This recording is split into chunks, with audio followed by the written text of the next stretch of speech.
Düşünün ki sizi yaratan o devasa evrene tamamen sırtınızı dönüyorsunuz. Yani kadere, zamana ve başınızın üzerinde adeta bir gölge gibi duran en büyük otoritelere falan. Hı hı. Büyük bir isyan aslında. Aynen öyle.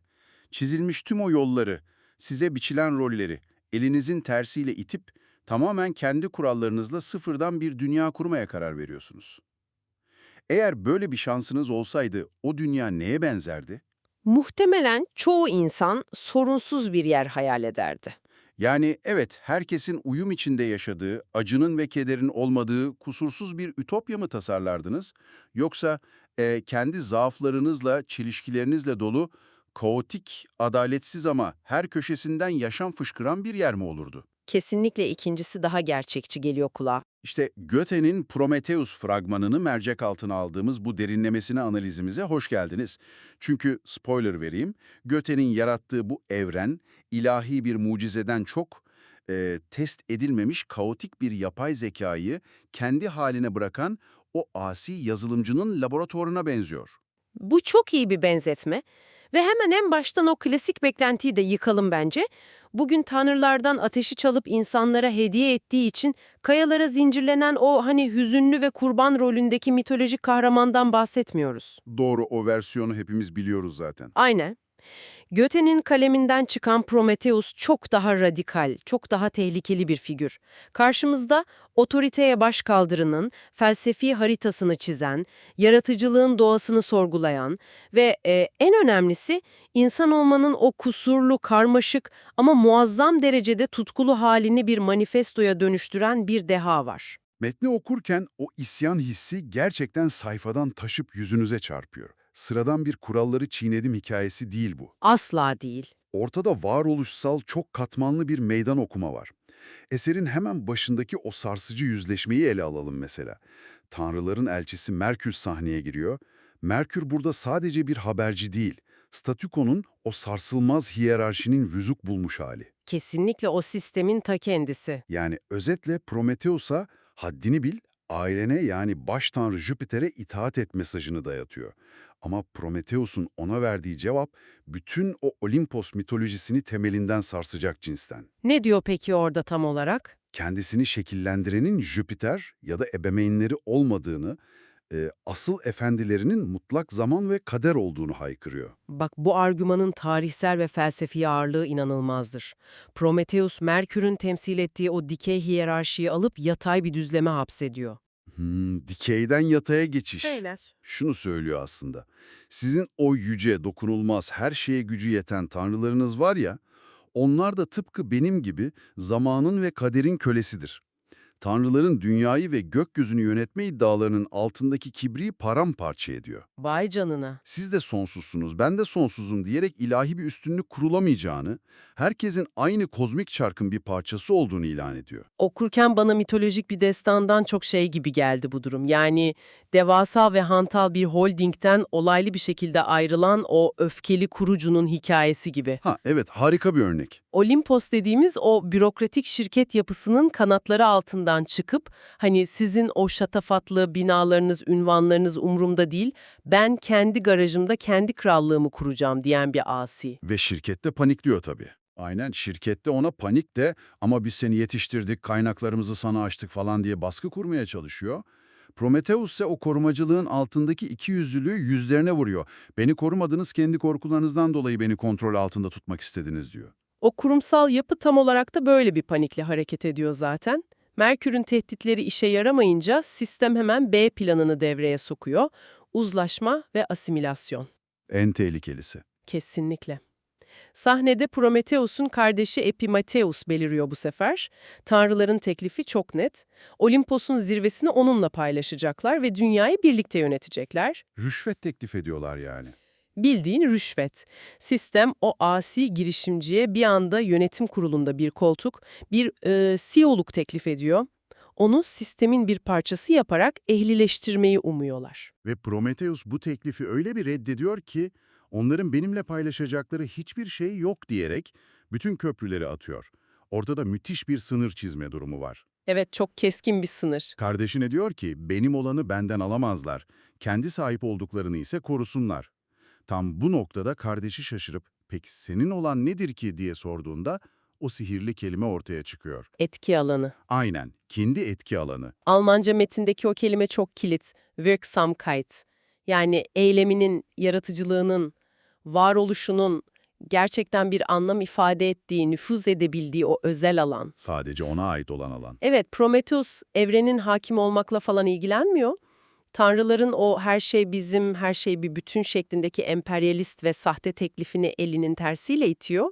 Onun yerine dar, sınırlı ama tamamen kendi kontrolünde olan, kendi emeğiyle yeşerteceği bir evreni seçiyor. Çok mantıklı. Aydınlanma çağının ruhu tam olarak burada yatar zaten. İnsan devasa ve anlaşılmaz bir evrende kaybolmak yerine kendi aklının ve eyleminin işe yaradığı o etki alanına odaklanmalıdır. Bu aslında hepimizin durup kendi hayatında yüzleşmesi gereken bir kavram bence. Modern dünyada sürekli üzerimize çöken o görünmez otoritelere, toplumun beklentilerine, o devasa sistemlere karşı eee, kendi sınırlarımızı ne kadar çizebiliyoruz? Çok doğru bir soru. Kendi o Wirksamkeit elimizi, o etki alanımızı ne kadar savunuyoruz? Gerçekten sadece bize ait olan o küçük garajın kapısını dış dünyaya kapatıp içeride kendi kurallarımızla üretebiliyor muyuz?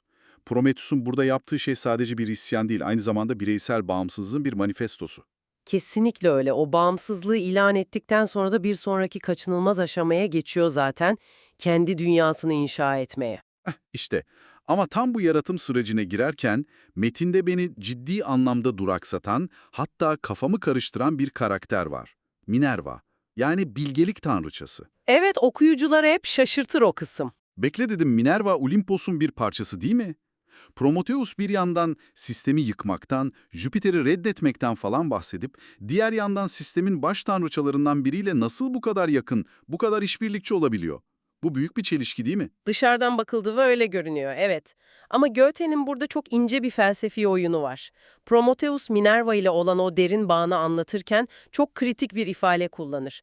Onun sözlerini dinlerken hani sanki ruhumun kendi kendine konuşması gibi hissettiğini söyler. Çok ilginç. Yani Minerva'yı dışarıdan Olimpos'tan inen ilahi bir otorite figürü olarak görmüyor. Görmüyor. Yani Minerva aslında Prometheus'un kendi iç sesinin, kendi dehasının bir nevi ete kemiğe bürünmüş hali mi? Tam olarak öyle. Bazen bir tanrının konuştuğunu sanırdım, meğer ben konuşuyormuşum diyerek bu durumu açıkça ortaya koyar. Bu insanın ilhamı artık göklerde aramadığının, vahiy beklemek yerine kendi aklına, kendi içsel bilgeliğine duyduğu güvenin uyanışıdır. Aydınlanma işte bu. Aynen öyle. Aydınlanma düşüncesinin zirve noktalarından biridir bu. İlham, dışarıdan bahşedilen bir lütuf değil, insanın kendi içindeki o yakıcı kıvılcımdır. Heykellere, özellikle de o meşhur Pandora heykeline can verme sahnesindeki rolü de bu yüzden bu kadar hayati o zaman. Minerva, Jüpiter'in bu çamurdan varlıklara can vermeyi kesin bir dille reddettiğini söylüyor. Jüpiter'in mantığı korkunç derecede pragmatik. Eğer onlara can verirsem, bu ancak bana mutlak itaat etmeleri şartıyla olur diyor. Tabii Jüpiter varoluşu bir sözleşme, bir tahakküm aracı olarak görüyor. Hayat verecekse karşılığında kulluk bekliyor. Klasik diktatör mantığı. Aynen öyle. Ama Minerva yani o içsel bilgelik kaderin yaşam pınarına giden yolu açıyor. İplerin tanrıların değil kaderin elinde olduğunu hatırlatıyor. Burada Prometheus'un heykelleri için dilediği şey de çok spesifik. Onların sadece biyolojik olarak nefes almalarını falan istemiyor. Birer mekanik robota dönüşmelerini istemiyor. Özgür hissetsinler diyor. Yaşamak sadece kalp atışından ibaret değil yani. Özgürlüğün ta kendisi olarak var olmalı. Peki Prometheus'u bu dış otoriteleri devirdi, kendi içsel bilgeliğiyle o heykellere can verdi. O çamurdan heykeller ayaklanıp da vadiye, yeryüzüne indiklerinde ne oluyor? İşte asıl hikaye orada başlıyor. Evet, işte metnin felsefi bir tartışmadan çıkıp adeta sosyolojik bir deney alanına dönüştüğü yer burası bence. Çünkü yaratılan bu insanlar böyle kusursuz melek gibi varlıklar değiller. Tam tersine son derece gerçekçi arzuları olan ve bencil varlıklar. Bu varlıkların doğasına inmeden önce yukarıda Olimpos'ta neler olduğuna kısaca bir bakmamız lazım bence. Doğru, Jüpiter ne yapıyor o sırada? Jüpiter'in tepkisi otoritenin doğasını anlamak açısından çok öğretici çünkü. Merkür dehşet içinde gelip Minerva isyancıya yardım etti, heykeller artık canlandı ve yürüyorlar dediğinde Jüpiter'in tepkisi ne oluyor sence? Gök gürültüleri mi koparıyor, dünyayı başlarına mı yıkıyor? Hayır, inanılmaz bir kibirle karşılıyor bu durumu. Bırakın yaşasınlar diyor, solucan sürüsü gibi çoğalsınlar. Nasıl olsa er ya da geç benim o gücüme, benim o sözde baba şefkatime muhtaç olacaklar falan diyor. Çok tanıdık bir tavır. Kesinlikle. Narsistik bir ebeveynin çocuğu evden ayrıldığında göreceksiniz sürünerek geri dönecek demesi gibi bir şey bu. İnsanların kendi kendilerine yetemeyeceklerine, kaos içinde boğulup eninde sonunda bir kurtarıcı, bir otorite arayacaklarına o kadar emin ki. Çünkü Jüpiter insanı zayıf ve aciz bir varlık olarak kurguluyor. Ama aşağıda Prometheus'un o serbest bıraktığı vadide hayat bambaşka, çok daha organik bir şekilde akıyor. Soyut özgürlük kavramı çamuralı tere bulanıp gerçeğe dönüşüyor. Vadideki o günlük yaşam sahneleri, orası beni gerçekten çok etkiledi. Çünkü Prometheus sadece hayat vermiyor, aynı zamanda o hayatın getirdiği karmaşayla da yüzleşiyor. Dinleyicilerimiz için iki çarpıcı örneği yan yana koymak istiyorum izninle. Tabii ki. İlkinde bir adam ormana gidiyor, günlerce uğraşıp ağaçları kesiyor ve kendini dışarıdaki tehlikelerden korunmak için bir kulübe inşa ediyor. Prometheus yanına gelip çatıyı nasıl daha sağlam yapabileceğini falan gösteriyor. Sonra adam çok saf bir soru soruyor. Bütün kardeşlerim gelip benim bu kulübemde yaşayabilir mi? Ve Prometheus'un cevabı? Evet, Prometheus'un cevabı kılıç gibi keskin. Hayır, sen yaptın, bu senin. İsteyen gidip kendi kulübesini yapsın. Burada sadece pratik bir tavsiye yok, mülkiyet kavramının bireysel emeğin doğuşuna şahit oluyoruz aslında.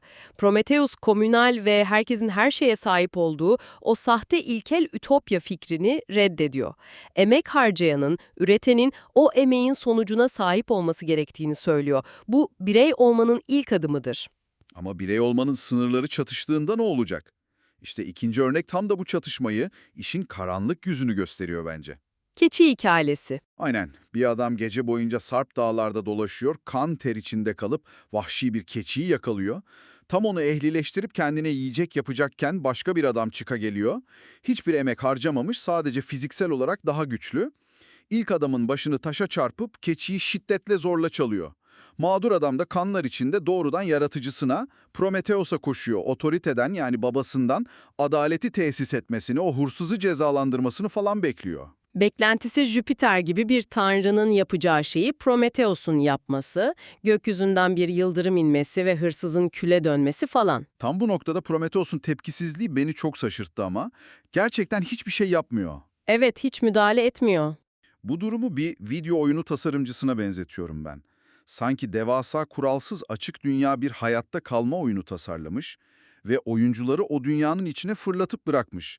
Nasıl hayatta kalacağınızı, kendi ahlakınızı nasıl kuracağınızı kendiniz bulacaksınız diyor. Hırsıza müdahale etmemesi aslında onun suça göz yumduğu anlamına mı geliyor sence? Oyun benzetmesi ilginç ama orada şöyle bir nüans var. Oyunun kurucusu bile arka planda bir kod, bir kural dizisi yazar, değil mi? Prometheus ise kuralları tamamen doğanın ve insanın kendi döngüsüne bırakıyor. Eğer o adamı cezalandırsaydı, kendi yıktığı o mutlak otorite sistemini, o Jüpiter diktatörlüğünü kendi elleriyle yeniden inşa etmiş olurdu. Prometheus bir yargıç ya da cezalandırıcı bir tanrı olmayı reddediyor açıkçası. Sadece kanayan yarayı bir ağaç mantarıyla iyileştiriyor. Evet, o sadece şifa veriyor. Hırsızın akıbeti için söylediği cümle ise sosyolojinin temel taşlarından biridir.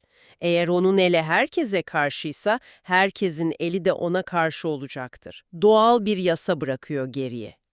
İnanılmaz bir tespit. Yani toplum kendi iç dengesini, kendi ahlakını ve adaletini otoritenin sopasıyla değil, kendi deneyimleriyle acı çekerek kurmalıdır. Kusursuzluk beklemiyor yani. Hem çalışkan hem tembelsiniz, hem zalim hem naziksiniz diyerek insanın içindeki o muazzam zıtlıkları iyi ve kötüyü aynı anda kucaklıyor resmen. İnsanı bir robot olarak değil, kendi kararlarının bedelini ödeyen özgür bir varlık olarak seviyor. Çünkü özgürlüğün bedeli tam olarak budur. Eğer şiddeti ve kötülüğü engellemek için iradeyi elinden alırsanız, iyiliği ve yaratıcılığı da yok edersiniz.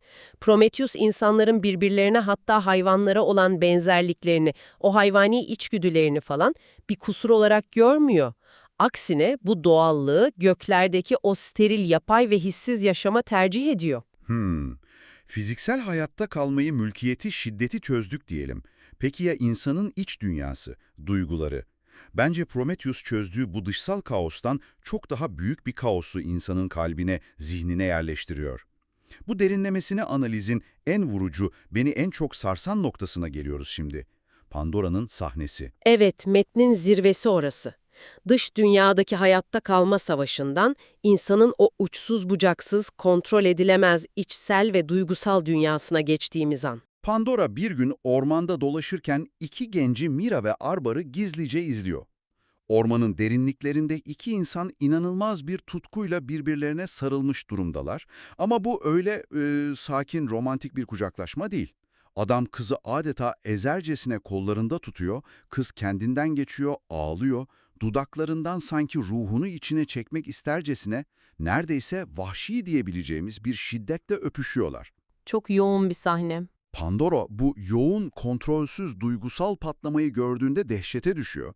Bunun bir sevgi gösterisi değil, bir tür yok oluş, bir şiddet eylemi falan olduğunu sanarak ağlayarak babası Prometheus'un yanına kaçıyor. Ve neydi bu, onları bu kadar sarsan, bu kadar kendinden geçiren şey neydi diye sorduğunda Prometheus o tek ve ağır kelimeyi söylüyor. Ölüm. Ah evet, Almanca metindeki o der Tod kelimesi. Goethe'nin ustalığı burada devleşiyor. Ortada kan yok, fiziksel bir ceset yok, toprak altına giren biri yok ama Prometheus buna ölüm diyor. Çünkü o ölüm kavramını biyolojik bir son olmaktan çıkarıp tamamen romantik ve felsefi bir çerçevede yeniden tanımlıyor. Bekle, bu kısmı gerçekten iyi anlamamız lazım. Ölüm dediğimiz şey hayatın bitmesi değil mi? Oysa o iki genç ormanda hayatın tam merkezindeler, tutkunun zirvesindeler. Öyle görünüyor değil mi? Prometheus ölümü bir karanlık olarak değil de neşenin, tutkunun, arzunun ve acının aynı anda taştığı, duyuların kapasitesini aşarak adeta sistemin kısa devre yaptığı bir an olarak mı tanımlıyor yani? Kesinlikle böyle tanımlıyor. Prometheus'un Pandora'ya anlattığı ölüm, insanın içindeki bütün zıttıkların, korkuların, umutların ve arzuların tek bir anın içine sıkışmasıdır. Sistem aşırı yükleniyor yani. Aynen öyle, bir sensory overload durumu. Şöyle düşünün, insan fırtınalı bir zevk, bir vecd hali içinde erir. Bütün dış dünya silinir, zaman durur, o duygu selinde insan kendi benliğini kaybeder, karanlığa gömülür. İşte Prometheus'un ölüm dediği şey benliğin tutku içinde eriyip yok olmasıdır. Ama bu bir son değildir. Bu bir tür duygusal sıfırlanma, bir arınmadır. Vay be, yani o duygu yoğunluğunun içinde bir anlığına ölüyorsun, sonra o huzurlu uyku geliyor, peki ya sonrası? Sonrası yeniden doğuştur. Prometheus, o zevkli uykudan sonra insanın yepyeni bir şekilde tekrar yaşama uyandığını söyler. Uyandığınızda yeni umutlar, yeni korkular ve yeni arzular sizi beklemektedir. Döngü yeniden başlar. Bu inanılmaz bir felsefe ya, gerçekten tüyler ürpertici. Sonsuz sıkıcı ve hiçbir şey hissetmeyen bir Olimpos huzuru yerine acısıyla, tutkusuyla, hırsıyla yanan, her defasında o tutkunun içinde kül olup sonra küllerinden yeniden dirilen bir insan ruhu. Çok daha canlı. Ve monoton ebediyetine karşı insanın ter, gözyaşı ve coşku kokan, nabzı gümbür gümbür atan o kısa hayatını yüceltmek resmen bu. Prometheus'un insanı neden kendi suretinde, kendi imgelesinden yarattığının asıl cevabı da burada gizli bence. Soğuk bir itaat ve sonsuz bir can sıkıntısı yerine hissetmeyi, acı çekmeyi, ağlamayı ve o yoğun hazzı yaşamayı seçiyor. Tanrıların asla anlayamayacağı o küçük ölümler ve yeniden dirilişler insanın en büyük gücüdür. O bizim çelişkilerimizi, zaaflarımızı birer zayıflık olarak değil, özgürlüğümüzün ve varoluşumuzun ta kendisi olarak görüyor. Goethe gerçekten de asırlar öncesinden bugün bile bizi sarsan bir insanlık anatomisi çıkarmış. Bugün masaya yatırdığımız bu metin, bizi sadece asi bir mitolojik karakterin zihnine değil, doğrudan kendi varoluşumuzun merkezine götürdü. İsterseniz yavaş yavaş bu derinlemesine analizi toparlayalım. Harika olur. Anladık ki Göte'nin Prometheus'u gökyüzünden ateşi çalıp da tanrıların cezasını çeken o mağdur figür değil, o insanı bütün zayıflıklarıyla, mülkiyet hırsıyla, bencilliğiyle ama aynı zamanda sınır tanımaz tutkularıyla ve akıl almaz duygusal derinliğiyle eksiksiz bir şekilde kabul eden bir yaratıcı. Ve daha da önemlisi, insanı dışarıdaki o devasa otoritelerin boyunduruğundan kurtulup kendi ayakları üzerinde durmasını, kendi bağımsız etki alanını inşa etmesini fısıldayan bir iç ses. Jüpiter'in o narsistik kibrinden, ormanda kendi kulübesini inşa eden adamın özel mülkiyetine şiddet uygulayan hırsızın kendi ektiğini biçeceği o doğal adaletten, tutkunun ve hazzın zirvesi olan o duygusal ölümlere kadar her şey tek bir büyük gerçeğe işaret ediyor. Neymiş o? Hayatın anlamı göklerden bize bahşedilen bir hediye veya boyun eğmemiz gereken bir kural dizisi değildir. Hayat, tamamen içeriden, bizim kendi ellerimizle düşe kalka inşa ettiğimiz bir süreçtir. O halde bu muazzam tabloyu göz önünde bulundurarak bizi dinleyenlerin zihnine bugünkü sohbetimizin sonunda o kışkırtıcı düşünceyi bırakmanın tam zamanı geldi bence. Evet, en başta sorduğumuz o soruyu hatırlayın.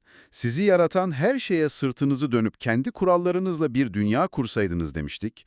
Prometheus bunu yaptı ve ortaya bizim o çelişkili, coşkulu ve zor dünyamız çıktı. Söz sırası sizde. Eğer Prometheus insanı gerçekten dışarıdan bir müdahaleye ihtiyaç duymayan, kendi kendine yeten, kendi tutkularının ve arzularının döngüsünde tamamen özgürce yaşayan bir varlık olarak tasarladıysa, bugün dönüp bir kendimize, modern hayatlarımıza bakalım. Hala dışarıda bir yerlerde aradığımız, yolumuzu çizmesini beklediğimiz o modern tanrılar, gönüllü olarak kurallarına boyun eğdiğimiz otoriteler, sistemler, ideolojiler falan, bunlar gerçekten bizim efendilerimiz mi? Çok ağır bir soru. Yoksa Prometheus'un bize verdiği o mutlak özgürlüğün ağırlığından, kendi kararlarımızın ve o kaotik duygu döngülerimizin getirdiği devasa sorumluluktan kaçmak için kendi ellerimizle yarattığımız sığınaklar, bahaneler mi? Özgürlüğümüzün bedelinden korktuğumuz için mi sürekli yeni Jüpiterler yaratıyoruz? İnanılmaz bir soru ya. Kendi özgürlüğümüzden köşe bucak kaçıp bize ne yapacağımızı söyleyecek efendiler mi icat ediyoruz? Üzerine günlerce düşünülebilecek, uykuları kaçıracak bir yüzleşme bu. Bu derinlemesine analizimizin sonuna geldik. Prometheus'un bize miras bıraktığı bu vahşi, tutkulu ve özgür dünyayı kendi içinizde nasıl yeniden inşa edeceğiniz, o sorumluluğu nasıl taşıyacağınız tamamen size kalmış. Bir sonraki incelememizde yepyeni bir dünyayı keşfetmek üzere görüşmek dileğiyle. Bizi dinlediğiniz için teşekkürler.